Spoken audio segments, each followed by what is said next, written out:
2014, nearly 1,800 people in Michigan died from drug overdoses. 132 of them were from Detroit. Now, whether it's drug addiction from something you smoke, shoot up, swallow, or drink, the path to stop can sometimes seem unending. But our persons of the week believe it takes a higher power to reach you when all else fails. Take a look at these faces. Drug addiction is colorblind. It doesn't matter your age, your race, whether you're male or female. It takes control of your life and leads you down a path to nowhere.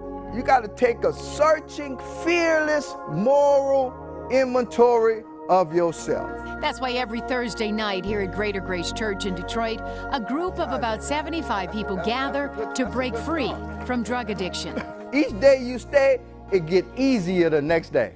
It's a unique church ministry which teaches people to stay positive, free of drugs, and they work on addictive behaviors that got them into trouble. Bishop Charles Ellis allowed Associate Pastor Howard Stirgus and his wife Lisa to start this ministry 4 years ago.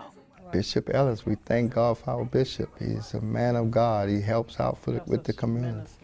Those who come are fed dinner, snacks, picked up and returned home on buses, all free of charge. Most important, they're shown love without judgment. Look in that mirror and see who you are. Like those who sit before him, Pastor Stirgus had to find his own way out of the darkness. Growing up poor in New Orleans' 9th Ward, he started smoking weed at 11. By age 20, he was hooked on crack cocaine. And I took a hit, and it was like my life changed. He would stay hooked on drugs for 17 years.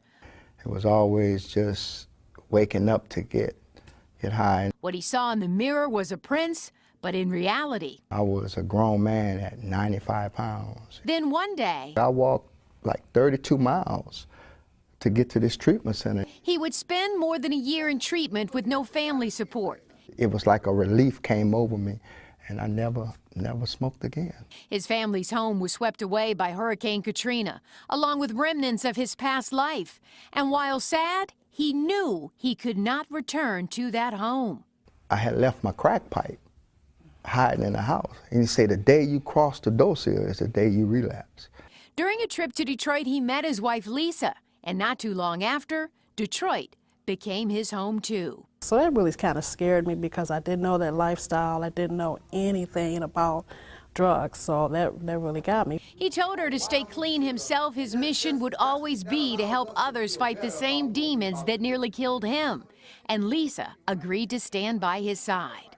When I would come to the meetings, I'm like, well, God, how can you use me, in this meeting, because I really don't know anything about drugs. Thousands have come through this ministry, and many stay at their transitional home for women. Constance Moten is one of them. She started using crack cocaine at age 11. This is the longest I've ever been clean. It'll be 2 years in January. I've never got past 18 months. So I'm very happy. And when I come here, it does help me. Constance is completing a training program for urban farming. They are given clothing, job leads, and a fresh start. We want to continue that process from day one when they come in till they're back as a productive citizen in society, living a life of holiness for God. For changing lives through a higher power, we choose Associate Pastor Howard Stirgus and his wife Lisa as our persons of the week. And they truly are changing lives. The hope in the future is to offer a detox program before treatment, transition to a housing, and then a way forward to a normal life. But I saw so many people in there who were so happy and praising God that they were in a safe place and getting help. Back on their feet through faith. Through faith. No better way. Thank you, Carolyn. Yeah, you're welcome.